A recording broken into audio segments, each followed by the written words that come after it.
Hey everyone, I'm Nick and welcome to the channel. As you might already know, I like to work on cars in this channel and I like to drive the cars I work on. And one thing I always have to deal with is tires. Just like you, I need to check my tire pressures regularly, whether it be because the season's changed or because I'm towing something and I want to make sure my truck's ready to go. Maybe I want to check my trailer tires. And getting to a compressor at a gas station can be a bit of a pain. And if you don't have an air compressor in your garage, using a hand pump is not something that's really fun. But today, we're checking out something that makes all that really easy. This is the Etenwolf Vortex S6. It's an inflator that can work on car tires, truck tires, trailer tires, and RV tires, and more. And it's also a battery bank. So let's check it out. It's a nice and big box with a pull tab that didn't tear off. That's perfect.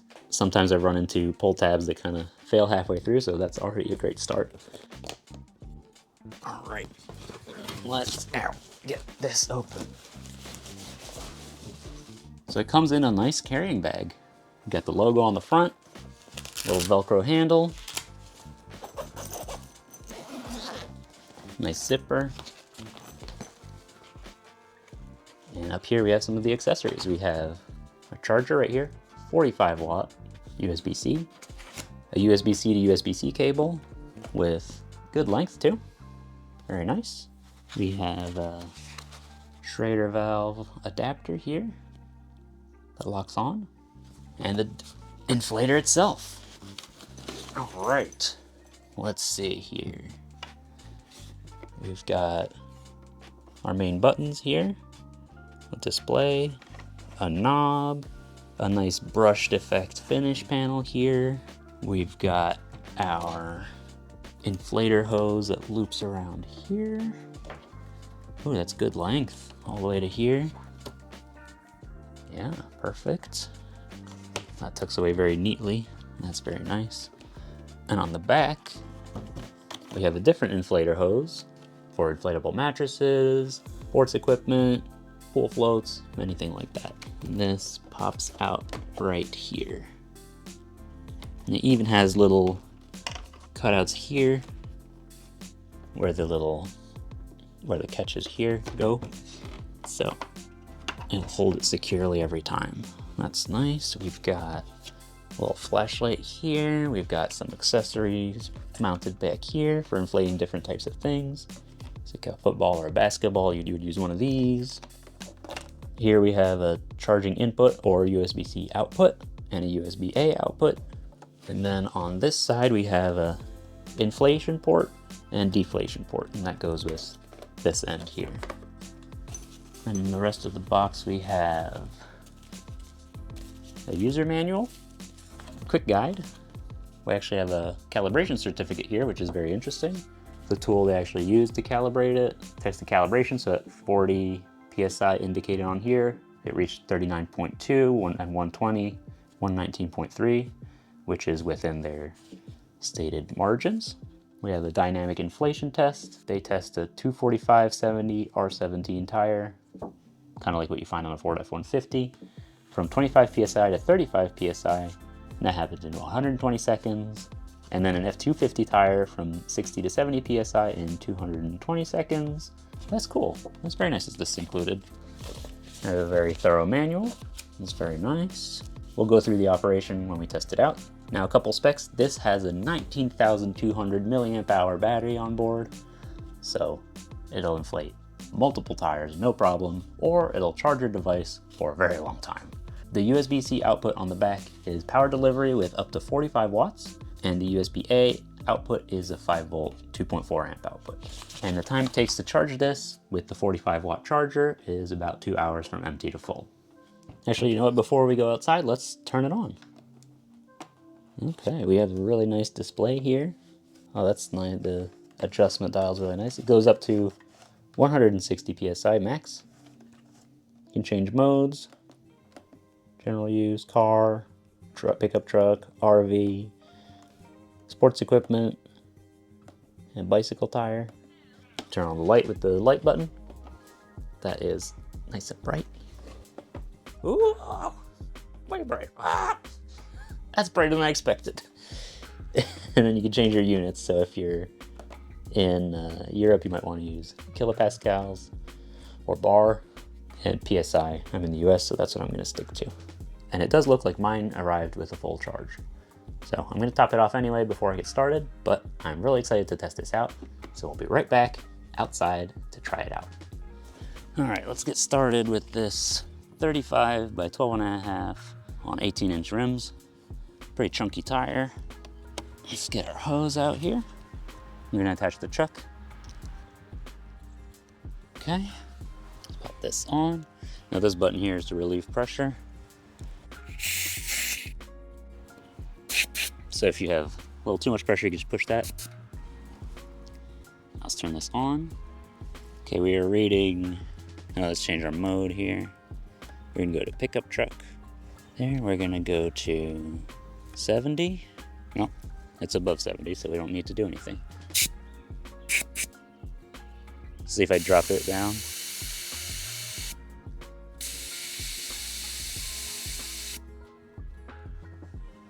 I'll read in real time. Let's make sure you can actually see that. As you can see right now, it's reading 69.1. Let's go up to 70. It's pretty quiet.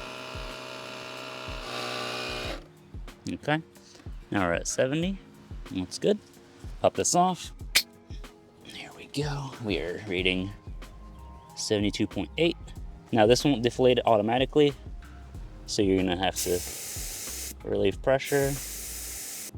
It's nice it reads very quickly. And that's good. We'll go around, check all this. I expected this to maybe be low, but we'll work on something that has low tire pressure in a little bit. Okay, here we go. We're at 57.5. What I'm gonna do is set a timer here. So we're at 57.5, our target is 70. Let's go.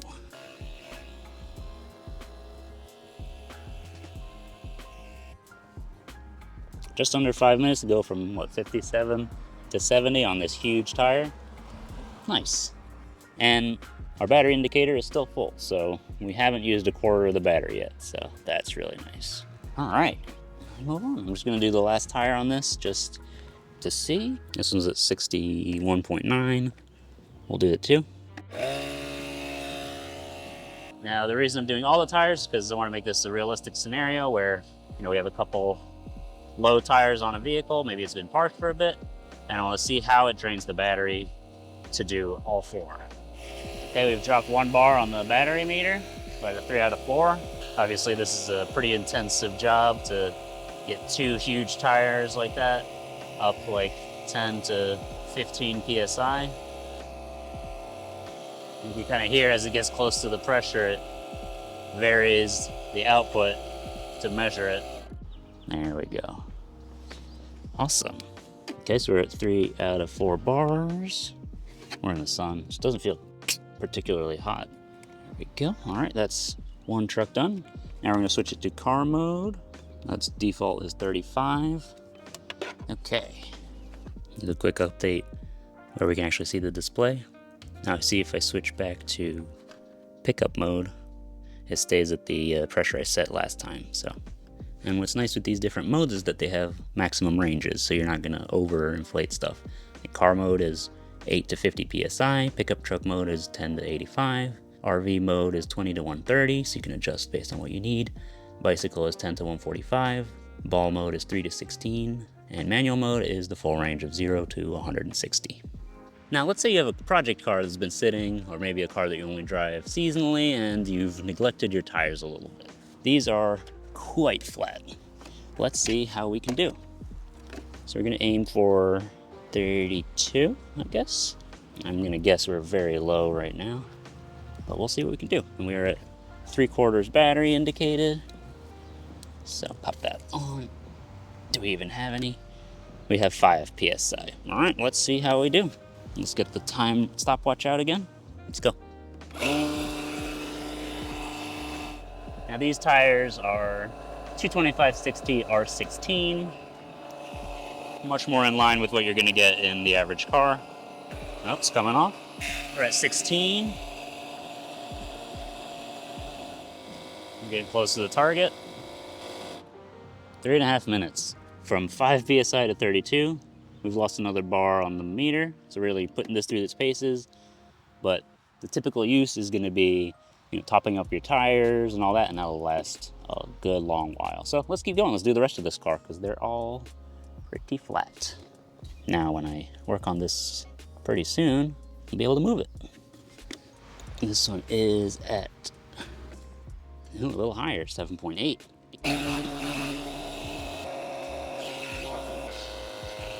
All right. 2 down, 2 to go.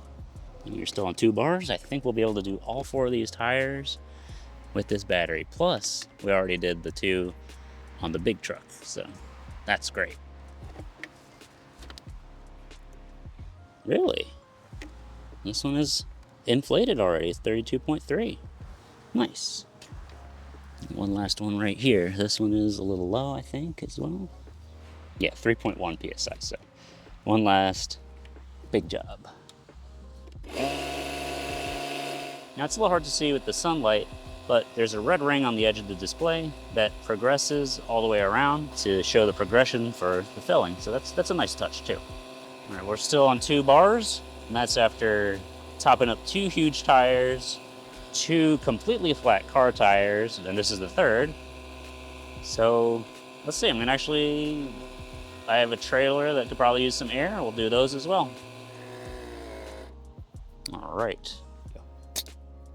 Okay, now we're at 1 bar. I don't know if we can see it.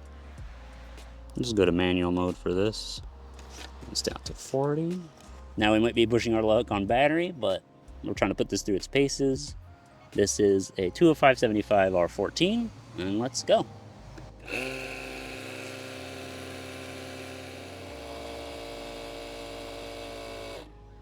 Whoa, okay. So we've done so far, essentially, 1 full car from flat and 2 huge tires topped up, including one that was probably the equivalent of like 2 car tires. Wow, I'm impressed. I am, I really am.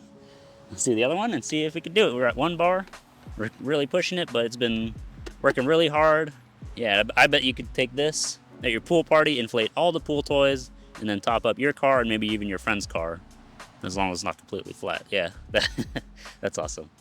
Actually, maybe if you're an off-roader, maybe you have a Jeep or a Range Rover or something, you want to drop your pressure when you get to the off-road course and re-inflate it before you go home, they should be able to handle it no problem. 17.5, okay. Can you do it on 1 bar there?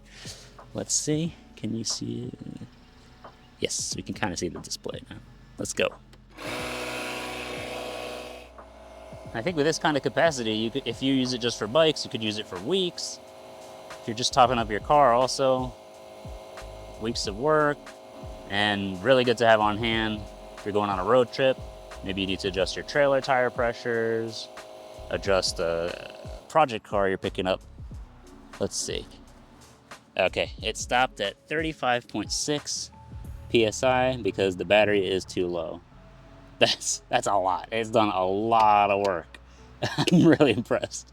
So yeah, this has some serious endurance. We did a lot. I'll try to look at the video and track the runtime, but that is pretty serious for something so compact. Yeah, I bet if you were using this for like sports equipment, bicycles, pool floats, you could do so much. And then really for cars, it'll do it all. So, and it'll serve as a battery bank too. The battery bank feature is really good. So if you're on a road trip, you want to have the peace of mind of being able to adjust your tire pressure. Maybe you're going in the mountains, maybe you're going off-roading. You want to be able to double check. It's a nice gauge built in. It'll top it up as needed pretty quickly. And yeah, you even have a light built in too. Nice. Because I'm going to keep this on hand for my trips and projects. Power it down. There we go. Nice work. Checking back on my footage, I found that it ran for 25 minutes total inflating tires, which is really impressive. And charging it back up from empty took 1 hour and 33 minutes with the included 45-watt charger. So that's the Etenwolf Vortex S6. It's a really nice form factor, it's really convenient and powerful, and I'm definitely going to keep this on hand when I go on trips to pick up cars, so I can make sure that my tire pressures are good on my truck and trailer, and I can inflate the tires on whatever I'm buying if I need to. The battery pack functionality is also really convenient because you never know what can happen on the road. I want to say a big thank you to Etenwolf for sending me this to review, and if you want to get one for yourself, I'll leave links in the video description. They also make a couple of other sizes. There's the S6 Plus, which has a little bit more capacity, and there's some smaller ones if you want something a little more compact. If you enjoyed this video, don't forget to leave a like, and if you have any questions, let me know down in the comments. If you want to see more videos like this, or you want to watch me work on cars, be sure to subscribe. Thanks for watching, and I'll see you next time.